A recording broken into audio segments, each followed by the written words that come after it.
America के राष्ट्रपति Donald Trump देखते रह गए और वहां की एक धर्म गुरु ने उन्हें उनकी नफरत पर आईना दिखा दिया। उन्होंने डोनाल्ड ट्रंप के चेहरे पर यह कह दिया कि अब आप राष्ट्रपति बन चुके हैं, मगर आपको लगाम लगाना पड़ेगा नफरत की सियासत पर। उन्होंने कहा कि जो जो अप्रवासी इस देश में काम कर रहे हैं सब अपराधी नहीं हैं। आप यहां रह रहे बच्चों के मन में असुरक्षा पैदा नहीं कर सकते। ये सब बिशप एडगर बुडे डोनाल्ड ट्रंप के चेहरे पर बोल रहे थे और उनका चेहरा धीरे धीरे उतर गया।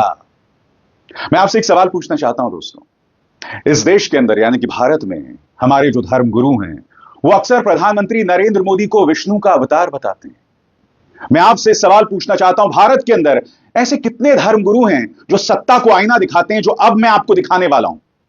मगर हां, मैं आपको यह भी बतला सकता हूं कि भारत के अंदर भी ऐसे ढेरों धर्म गुरु हैं जो नफरत की बात नहीं करते हैं, जो धर्म की बात करते हैं, जो सही मायने में धर्म की बात करते हैं, और मैं उनसे आपका परिचय कराऊंगा। मगर सबसे पहले दोस्तों, अमेरिका के अंदर एक धर्म गुरु जिनका नाम है बिशप एडगर बुडे, उन्होंने क्या कहा दोस्तों आपके स्क्रीन पर। अधिकांश अप्रवासी अपराधी नहीं हैं, वे टैक्स देते हैं और अच्छे पड़ोसी हैं। क्या मैं आपसे हमारे समुदायों के उन लोगों पर दया करने के लिए कह सकती हूं जिनके बच्चों को डर है कि उनके माता पिता को उनसे छीन लिया जाएगा। सुनिए बिशप एडगर बुडे किस तरह से डोनाल्ड ट्रंप को आईना दिखाती हैं और डोनाल्ड ट्रंप का चेहरा उतर जाता है। देखिए। But the vast majority of immigrants are not criminals. They pay taxes and are good neighbors. They are faithful members of our churches and mosques, synagogues, wadara, and temples. I ask you to have mercy, Mr. President, on those in our communities whose children fear that their parents will be taken away, and that you help those who are fleeing war zones and persecution in their own lands to find compassion and welcome here. Our God teaches us that we are to be merciful to the stranger, for we were all once strangers in this land. आज Donald Trump के राष्ट्रपति बनने के बाद ढेरों चिंताएं जताई जा रही हैं। इंतजार कीजिए दोस्तों, क्योंकि कुछ देर बाद मैं आपको सुनाने वाला हूं सेनेटर बर्नी सैंडर्स के वो शब्द जो अमेरिका की जनता को चेतावनी है डोनाल्ड ट्रंप के पद पर आसीन होने के बाद। मगर बिशप एडगर बुडे, उन्होंने मानो महफिल लूट ली दोस्तों ट्रंप को आईना दिखाकर। जैसे कि आप देख सकते हैं उनका चेहरा किस तरह से बन गया था जब वो एक सामान्य सी बात उनसे कह रहे थे। और वो वहां नहीं रुकी, बाद में भी उन्होंने एक बयान दिया, और उनका बयान क्या था आपकी स्क्रीन पर। उन्होंने बताया कि दरअसल वो ऐसी बात क्यों कह रही थी। कल सुबह मेरी जिम्मेदारी राष्ट्र से एकता के लिए प्रार्थना करने की थी। एकता के लिए कुछ हद तक दया की आवश्यकता होती है। हमें सभी के साथ सम्मान के साथ व्यवहार करने की आवश्यकता है। मैं उस सोच का मुकाबला करने की कोशिश कर रही थी जो इतनी विभाजनकारी है, जिसमें वास्तविक लोगों को नुकसान पहुंचाया जा रहा है। कितनी खूबसूरत बात कही उन्होंने कहा कि एकता का कोई फायदा नहीं है जब तक आपके अंदर दया ना हो। और यही बात मैं अक्सर अपने कार्यक्रमों में लगातार कहता रहता हूं कि जब हम भारत को एक रहने की बात करते हैं तो इस एकता के कोई मायने नहीं है जब हम अपने देश के नागरिकों पर अत्याचार करते रहें उनके धर्म के आधार पर। सबसे पहले सुनिए बिशप एडगर बुडे ने बाहर आकर क्या कहा। उन्होंने क्यों बतलाया कि मैं ट्रंप को क्यों आईना दिखला रही थी। सुनिए।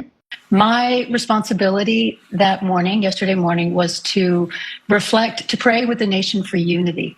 And as I was pondering what are the foundations of unity, I wanted to emphasize respecting the honor and dignity of every human being, basic honesty and humility.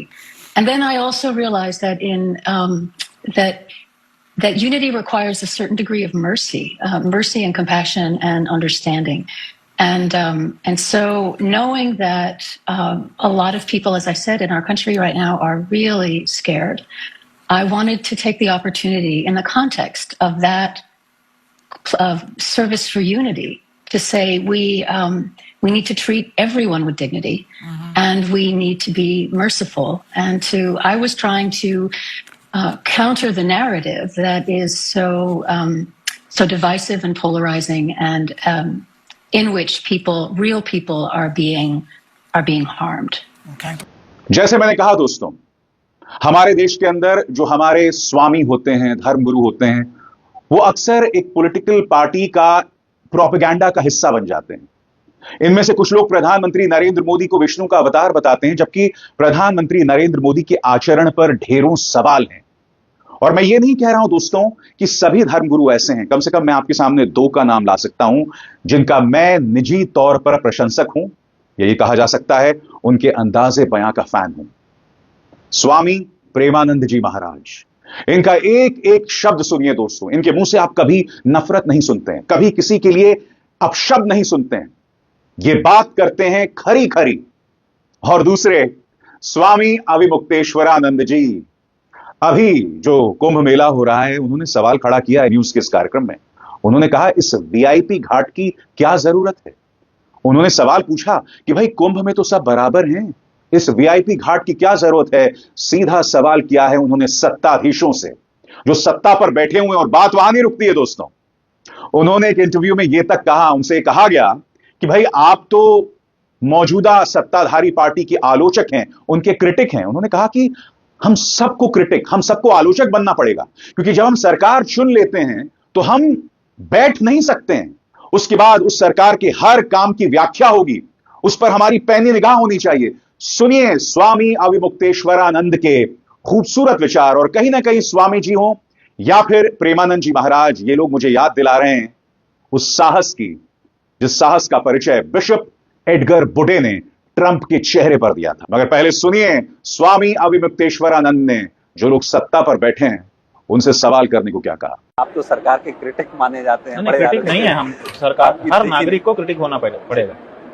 सरकार जो है, आप जिसको जो आपको पसंद हो उसको सरकार में बनाइए, लेकिन बनाने के बाद क्रिटिक हो जाइए, क्योंकि आप अंधभक्त बने रहेंगे तो नहीं चलेगा।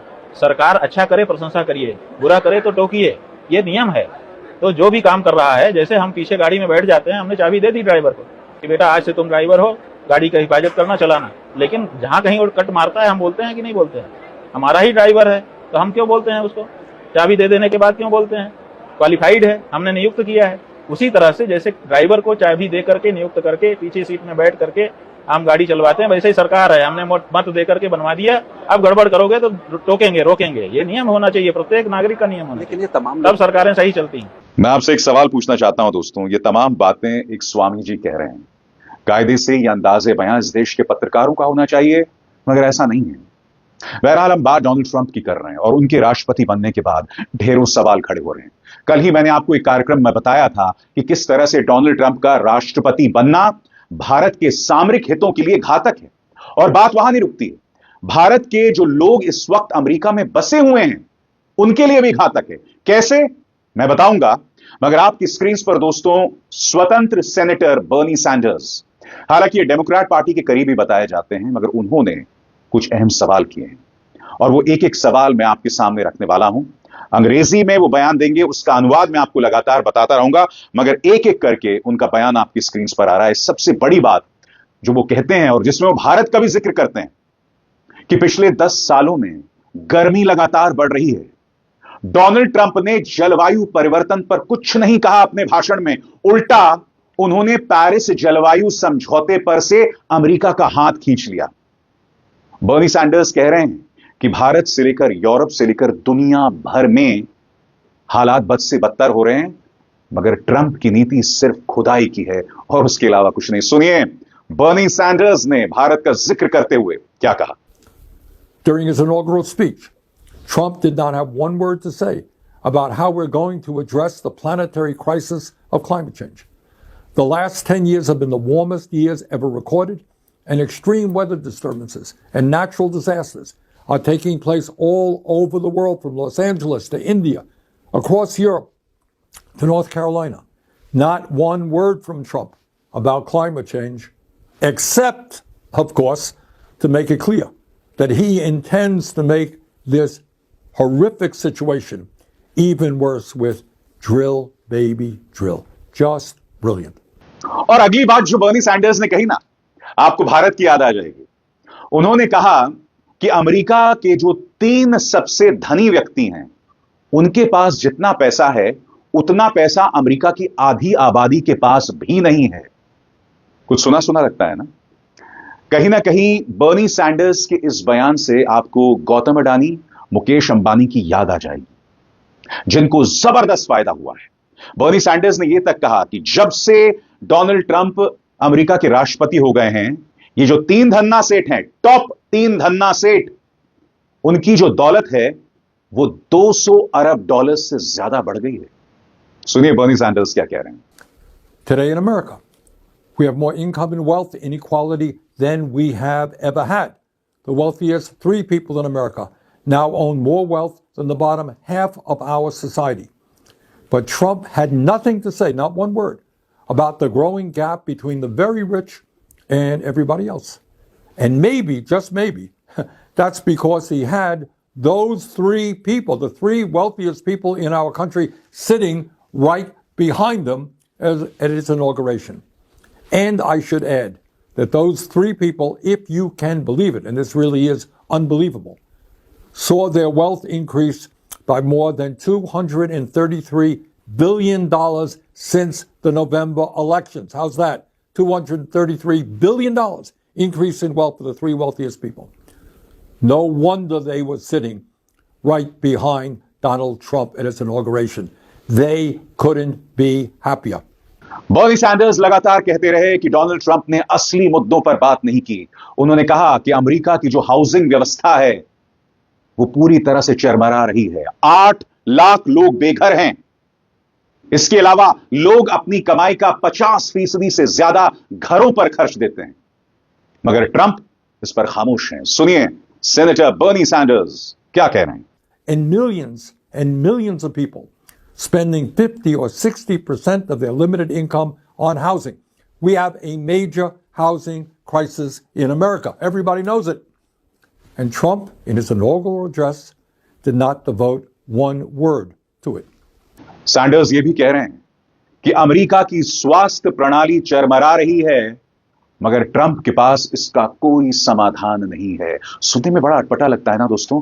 कहने को अमेरिका दुनिया का दादा, दुनिया का सबसे धनी देश, मगर वही की स्वास्थ्य प्रणाली चरमरा रही है, और चाहे जलवायु परिवर्तन हो या स्वास्थ्य, इस मुद्दे को लेकर कोई चर्चा नहीं है, कोई भी चर्चा नहीं है। सुनिए वहां की स्वास्थ्य प्रणाली पर वो क्या कह रहे हैं। Our healthcare system is broken, is dysfunctional, and it's wildly expensive. Not one word from Trump about how he is going to address the healthcare crisis. We pay by far the highest prices in the world for prescription drugs, sometimes 10 times more than the people in other countries. And 1 out of 4 Americans are unable to afford the prescriptions that their doctors prescribe. Not one word in his speech on the high cost of prescription drugs. और आपको समझना पड़ेगा कि आखिर Bernie Sanders जो हैं जलवायु परिवर्तन पर इतने चिंतित क्यों हैं, क्योंकि लॉस एंजलिस में नए सिरे से आग लग रही है। दोस्तों इन तस्वीरों में आप देख सकते हैं, बीबीसी की एक खबर है, और इस तस्वीर में आप देख सकते हैं किस तरह से धुएं का गुबार दिखाई दे रहा है। बाकायदा लोग जो है शहर से भागने की कोशिश कर रहे हैं, और धुएं का गुबार आप आसमान पर देख रहे हैं, जो अपने आप में बहुत चिंतित करने वाली तस्वीर है। अब तक लॉस एंजलिस की आग पर काबू नहीं पाया जा सका है, और यह प्रलयंकारी मंजर वहां पर दिखाई दे रहा है। ट्रंप राष्ट्रपति बनते ही वो सीधे पेरिस एकॉर्ड पर से अमेरिका का हाथ खींच लेते हैं, और विडंबना देखिए, वहां का जो सबसे संपन्न शहर है उसमें नए सिरे से आग लग रही है। और मैं आपको बतलाना चाहता हूं, ये जो नए सिरे से आग लगी है उस पर बीबीसी का क्या कहना है। लॉस एंजलिस काउंटी में तेजी से फैलने वाली एक नई जंगल की आग भड़क उठी है, जिससे हजारों लोगों को अपने जिंदगी की सबसे विनाशकारी आग से जूझ रहे क्षेत्र को खाली करने के लिए मजबूर होना पड़ा।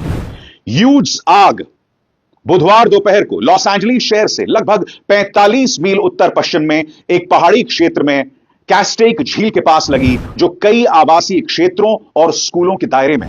हवा और सूखी झाड़ियां एक तरह से ईंधन का काम कर रही, जिसके कारण नियंत्रण से बाहर हुई आग कई घंटों में 9,400 एकड़ से अधिक तक फैल गई।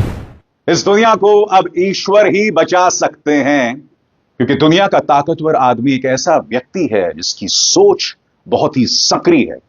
दुख की बात यह है कि इसी डोनाल्ड ट्रंप के लिए यहां भारत में कई लोग जो हैं वो पूजा अर्चना कर रहे थे। याद कीजिएगा 2020 में प्रधानमंत्री ने एक चुनावी रैली में, और वो भी अमेरिका की चुनावी रैली में, कहने को एनआरआईज का यह कॉन्फ्रेंस था, मगर वो अमेरिका की चुनावी रैली बन गई।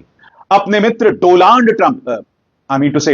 ट्रंप के लिए देखिए किस तरह से वोट मांग रहे थे प्रधानमंत्री। President of the United States of America mister Donald Trump, ladies and gentleman, I present to you my friend, a friend of India, a great American president, Mr. Donald Trump. अब की बार Trump सरकार। और अब Donald Trump के राष्ट्रपति बनने के बाद कई भारतीयों के लिए खतरे की घंटी बज गई है। कल ही मैंने आपको बताया, अवैध ढंग से रह रहे भारतीयों को अब वापस भारत भेजा जा रहा है और इसकी संख्या करीब 20,000 है। बताइए दोस्तों, यह अपने आप में कितनी शर्मिंदगी की बात है भारत के लिए। और इनमें से अधिकतर मॉडल स्टेट गुजरात से हैं। सबसे बड़ी बात, बर्थ राइट सिटीजनशिप, यानी कि अक्सर कई भारतीय जो अमेरिका चले जाते हैं और जब उनका बच्चा अमेरिका में जन्म लेता है तो वह अमेरिका का नागरिक जो है बन जाता है। अब डोनाल्ड ट्रंप इसे खत्म करना चाहते हैं। H-1B वीजा को लेकर भी कई आशंकाएं हैं। सबसे बड़ी बात दोस्तों, मैं आपको बतलाने वाला हूं कि अमेरिका की नागरिकता आपको किन हालात में नहीं मिलेगी। अगर आपका बच्चा वहां पैदा भी हो गया हो तब भी आपको नहीं मिलने वाली है। और किन हालात में नहीं मिलेगी, वो तमाम कंडीशंस आपके सामने। जिन लोगों को नागरिकता नहीं मिलेगी उनमें कौन कौन से लोग हैं? अमेरिका में पैदा हुए बच्चे की मां यदि अवैध रूप से वहां रह रही हो, पिता अगर बच्चे के जन्म के समय अमेरिका का नागरिक या वैध स्थायी निवासी ना हो, बच्चे के जन्म के समय मां अमेरिका की वैध लेकिन अस्थायी निवासी हो, पिता बच्चे के जन्म के समय अमेरिका के नागरिक या वैध स्थायी निवासी ना हो। दोस्तों, इसके अलावा डोनाल्ड ट्रंप H-1B वीजा पर भी लगातार विरोधाभासी संकेत दे रहे हैं। और इसकी एक वजह है क्योंकि उनके जो सलाहकार हैं इलॉन मस्क, वो H-1B वीजा के पक्ष में हैं। उनका कहना है कि भाई मेरे जो काफी बिजनेस इंटरेस्ट हैं वो H-1B वीजा से आए लोगों की वजह से पूरे हुए हैं। तो यह भारतीयों के लिए उम्मीद की एक किरण है। H-1B वीजा के बारे में डोनाल्ड ट्रंप ने क्या कहा था आपकी स्क्रीन पर। ट्रंप कहते हैं, मुझे पसंद है कि हमारे देश में प्रतिस्पर्धी लोग आए। जहां तक H-1B वीजा की बात है तो मैं इसको अच्छे से समझता हूं। मैंने इस प्रोग्राम का इस्तेमाल किया है। हमें चाहिए कि यहां अच्छा काम करने वाले लोग आए। हमें जरूरत है कि हमारे देश में अच्छे लोग आए और हम ये H-1B प्रोग्राम के जरिए करते हैं। तो ट्रंप राष्ट्रपति बन गए हैं, मगर कई सवाल मुंह बाहे खड़े हुए हैं। मगर आज की सबसे बड़ी खबर जो मैं दोहराना चाहूंगा कि वहां की एक धर्मगुरु, वहां की बिशप ने किस तरह से उन्हें आईना दिखाया और वो देखते रह गए। क्या आप ये कल्पना कर सकते हैं कि भारत के अंदर कोई धर्मगुरु भारतीय जनता पार्टी की नफरती सियासत पे इस तरह से प्रधानमंत्री को आईना दिखाए, अमित शाह को आईना दिखाए, योगी आदित्यनाथ को आईना दिखाए? क्या ऐसा कभी हो सकता है? मगर मैंने आपको बताया दोस्तों, स्वामी अविमुक्तेश्वरानंद एक अपवाद हैं जो अक्सर सत्ता को आईना दिखाते रहते हैं मगर साथ ही कभी भी धर्म की राह नहीं छोड़ते हैं। तो भारत में उम्मीद है, मगर दिक्कत तब हो जाती है दोस्तों जब हमारे धर्मगुरु, जिन पर हमारा अथाह विश्वास है, वो हमारे सत्ताधीशों में विष्णु का अवतार ढूंढते रहते हैं। अभिसार शर्मा को दीजिए इजाजत। नमस्कार।